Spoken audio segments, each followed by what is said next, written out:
देव ऋषि नारद, देवराज इंद्र सरोवर में स्नान करके बाहर निकलते हैं। वहाँ एक विमान उतरता है। पुराण की कथा है। विमान से कोई सुंदर देवी स्वरूपा माँ निकल कर बाहर आती है। इंद्र जी कहते हैं, नारद जाओ पूछो आप कौन हैं। नारद ने जाकर पूछा, देवी तुम कौन हो। उस देवी ने कहा, मैं रंभा हूँ, मैं लक्ष्मी हूँ, मैं घर की शोभा हूँ। मैं जहाँ रहती हूँ वहाँ धन धान्य पूर्ण रहता है, खुशहाली रहती है, रोज दिवाली रहती है। तो तुम अभी तक कहाँ रहती थी, यहाँ क्यों आई। अभी तक मैं दैत्यों के यहाँ रहती थी, तो अब कहाँ आ गई, क्यों आ गई, क्यों जा रही हो, कहाँ जाओगी। अब मैं कोई ऐसा स्थान ढूंढूंगी जो मेरे अनुकूल होगा। ये रंभा जी बोल रही, लक्ष्मी बोल रही। तो इंद्र जी आगे आगे बोले, मेरे यहाँ रहो चल करके। इंद्र बहुत खिलाड़ी आदमी है। बात करना हुआ तो नारद को आगे कर दिया। जब देखा लक्ष्मी है तो खुद आगे, हमारे यहाँ चलो। ऐसे ऐसे इंद्र आज भी रहते हैं, बहुत खिलाड़ी है। नारद जी ने पूछा, दैत्यों के घर को छोड़कर तुम क्यों आई हो। नारद, तुम मुझको नहीं पहचान सके, लेकिन मैंने आपको पहचान लिया है। तुम देव ऋषि नारद हो। तुम घूमते रहते हो गांव-गांव में और सबको ज्ञान देते रहते हो। लेकिन नारद, दैत्यों के घर की जो स्त्रियां हैं वे जूठे हाथों से घी निकाल कर खाती है, इसलिए मैंने उनका घर छोड़ दिया है। उनके घर में वो झाड़ू नहीं लगाती हैं, गंदगी पड़ी रहती, इसलिए मैंने उनका घर छोड़। उनके घर में हंसिया, खुरपा, गिलास, थाली सब इधर उधर बिखरे पड़े रहते हैं सामान, इसलिए मैंने उनका घर छोड़ा है। उनके घर में पति लोग गालियां बहुत बकते हैं, इसलिए घर छोड़ दिया है। उनके घर में स्त्रियां 7-7 दिन स्नान नहीं करती हैं, उनके शरीर से बदबू आती है, इसलिए घर छोड़ी हूँ। उनके घर में शराब पीने लग गए हैं लोग, आपस में लड़ाई बहुत करते, इसलिए उनका घर छोड़ी हूँ।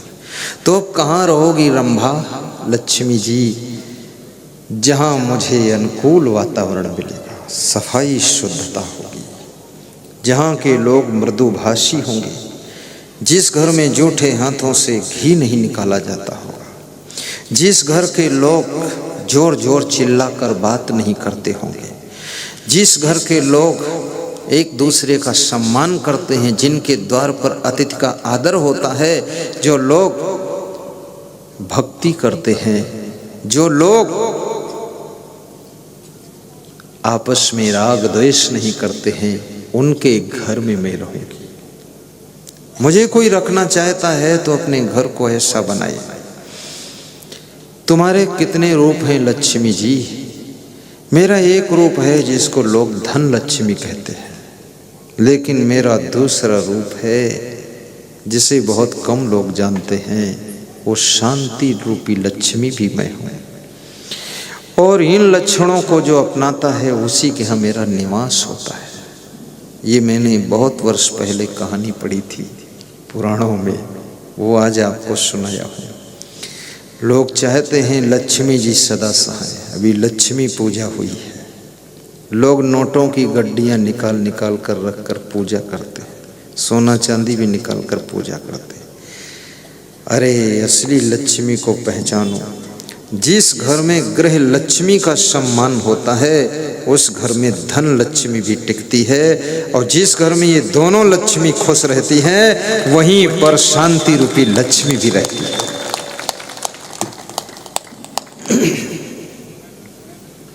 इन नोटों की गड्डियों की पूजा करने से काम नहीं चलेगा, आपकी गृह लक्ष्मी भी खुश रहनी चाहिए।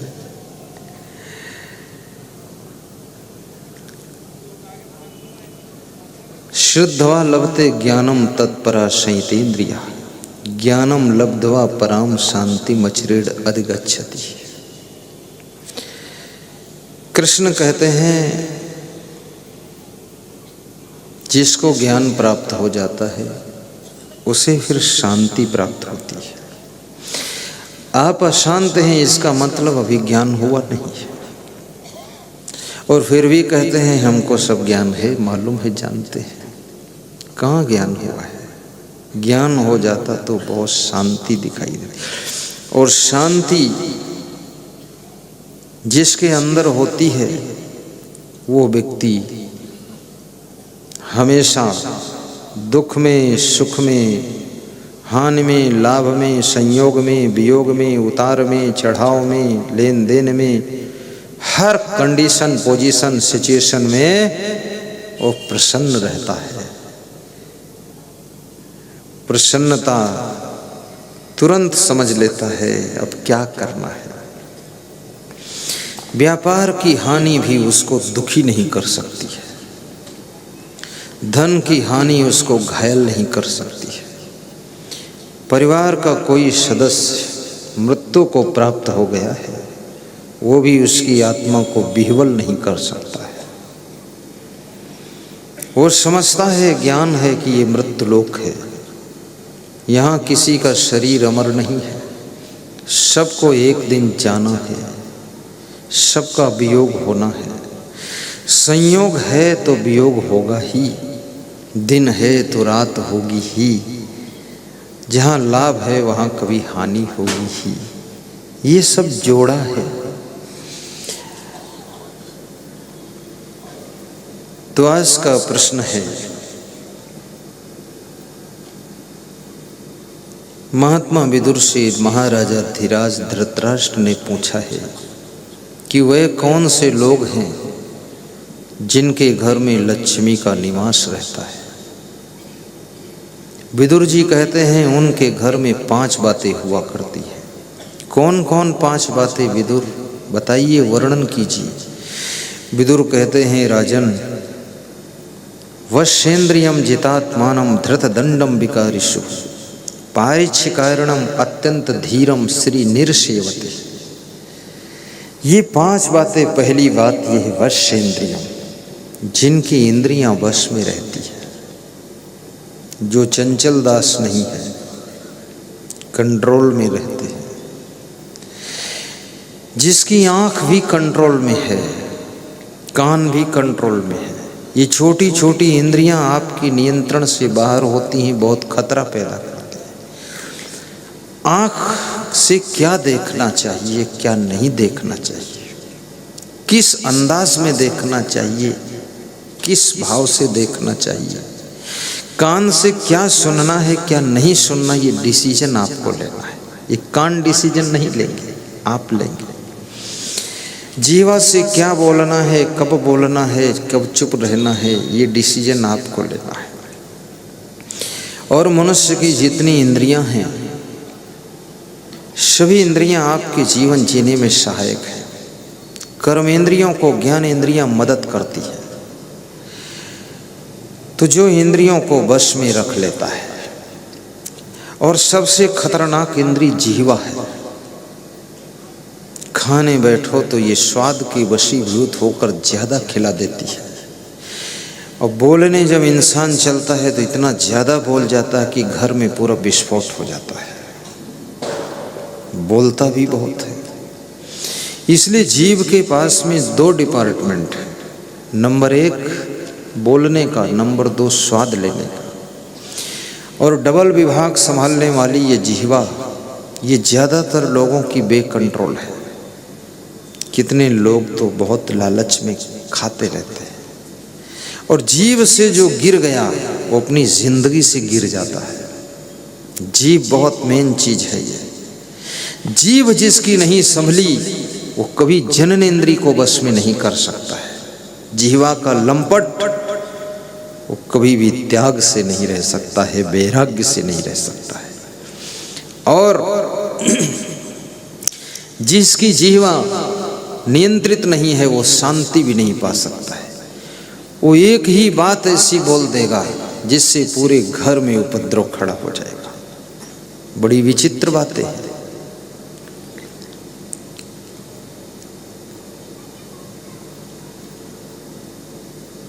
जीव को संभालना ये बहुत बड़ी साधना है।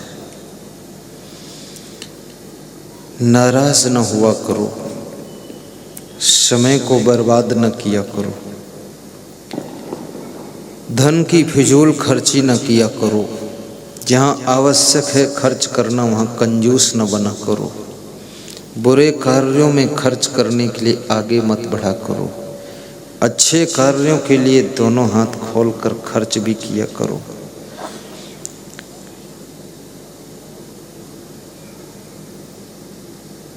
कोई आपको कुछ बोल भी दिया है, उसकी गांठ मत बांधा करो।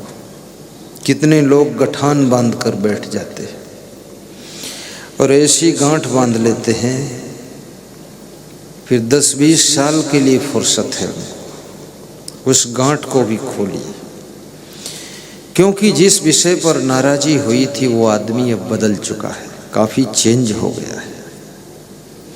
और मनुष्य उसी का नाम है जो हर घंटे बदलता है। सुबह, दोपहर, शाम, रात्रि, ये टाइमों में परिवर्तन होता है, आदमी का नेचर चेंज होता है। सुबह जो लोग आपको मुस्कुरा कर मिलते हैं, दोपहर में थोड़ा सा मुंह फुला कर मिलते हैं, शाम को फिर हंस कर मिलते हैं, और रात में पैर छू करके कहते हैं जो कुछ हो आप ही हो और कोई नहीं है।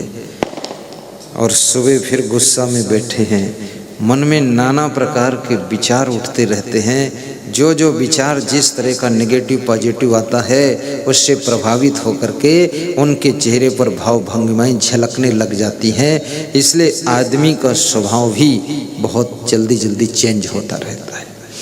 तुम समझते हो ये वही है, वो वही नहीं है।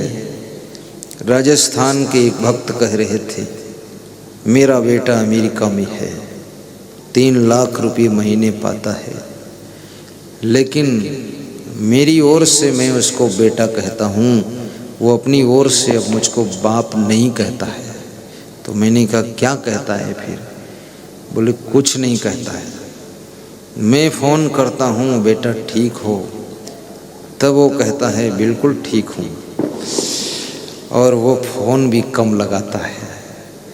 तो मैंने कहा अब बेटा किसी दूसरे का भी हो चुका है, अब उस पर से अधिकार धीरे धीरे कम कर लीजिए, संतोष कीजिए, उस माल का मालिक कोई दूसरा बन चुका है, तुम ज़्यादा टेंशन मत लीजिए। बहुत दुनिया के अंदर माया मोह भरा हुआ है, थोड़ा मोह से मन को हटाना भी सीखो। आखिर मृत्यु सबसे तुमको अलग कर देगी, इसलिए जीते जी मन को कमल की तरह रखो, रहो साथ में, करो काम सब ठीक ठाक, लेकिन उसमें डूबो मत, व्यथित मत हो, दुखित मत हो। अपने आप को दलदल से ऊपर उठाना भी सीखो। ये जीने की कलाएं हैं। इस किचकिच में, कले कलेश में कितने लोगों की जिंदगी सब जीरो पर चली गई है। कितने लोगों की पूरी जिंदगी सब रोते धोते और चिल्लाते हुए निकल गई है। इस जीवन को दुख में मत डुबा कर रखो। कांटों की गोद में जैसे गुलाब खिलता है, ऐसे चारों तरफ से दुख के कांटे उगे हों, उनके बीच में तुम्हारी जिंदगी का गुलाब खिलना चाहिए, और ऐसा गुलाब खिले कि सब गुलाबों से अच्छा गुलाब होना चाहिए।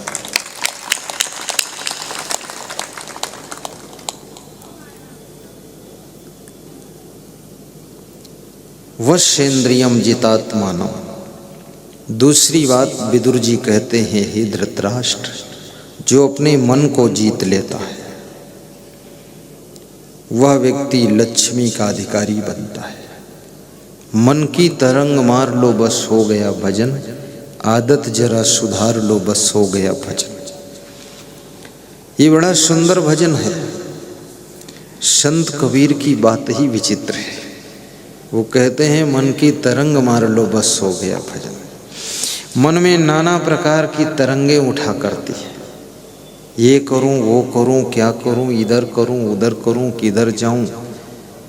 कभी मन में होता है सब छोड़ के साधु बाबा बन जाऊं, साधुओं में गए 2-4 दिन रहे तो सोचते हैं साधुओं में तो सुबह उठ के जागना पड़ता है, साधु नहीं बनूंगा। फिर मन में तरंग उठी, नहीं शादी करूंगा तो उसमें सोने को तो मिल जाएगा। अब शादी किया तो सोने को वहाँ भी ज़्यादा नहीं मिल सकता है, वहाँ आपकी धर्म पत्नी आकर तुम्हें जगाएगी कि उठो काल भैरव आंखें धो लो। कितनी पत्नियां अपने पतियों से बहुत हैरान हैं, वो काल भैरव सोता रहता है, सुबह 8-10 बजे तक उठेगा नहीं। अब उठेगा तो दोहा सुनाएगा, अजगर करे न चाकरी पंछी करे न काम, दास मलू का यों कहे फोकट में खाए बेईमान। बहुत निकम्मे लोग हैं, बर्बाद कर डाला। एक लड़की जब ससुराल को आना होता उसके अंदर भी उम्मीद और तमन्ना लेकर आती है कि ससुराल में सुख पाऊंगी, ससुराल में फैसिलिटी और कंफर्टेबल लाइफ होगी मेरी, और ससुराल में बदहाल है सब, सास ससुरों भी डगमग है, देवर तो पूरा तिरछी आंख ही रखता हर समय, ननद बहुत खतरनाक है, नई नई बहू के होश उड़ गए। ये महाभारत की फील्ड है क्या बात है? बहुत खतरा है यहाँ। प्रेम की चाहत लेकर हिम्मत बांधकर मायका छोड़ कर आई थी, शुरू से ही संग्राम प्रारंभ हो गया। बाद को पता चला पति देव दारू भी पीते हैं, फिर मालूम हुआ पति देव जुआ भी खेलते हैं, फिर मालूम हुआ पति देव क्या नहीं करते हैं, सब अवगुण है इसमें।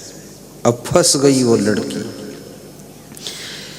लड़कियों का जीवन भी बड़ा पराधीनता में फंस जाता है। मैं सभी पतियों से कहूँगा जो पति बनने की उम्मीदवार हैं उनसे भी, जो बन चुके उनसे भी, आपको पाने के लिए आपकी पत्नी अपने माँ बाप को, भाई बहन को, गांव को छोड़ कर आती है, तो क्या उसके लिए तुम्हारे लिए इतना छोड़ा है उसने, क्या उसके लिए तुम ये दारू नहीं छोड़ सकते हो, ये बीड़ी नहीं छोड़ सकते हो, ये आलस नहीं छोड़ सकते हो, जिसको छोड़ने से तुम्हारा जीवन भी धन्य होगा और पत्नी का जीवन मुस्कुराने लग जाएगा।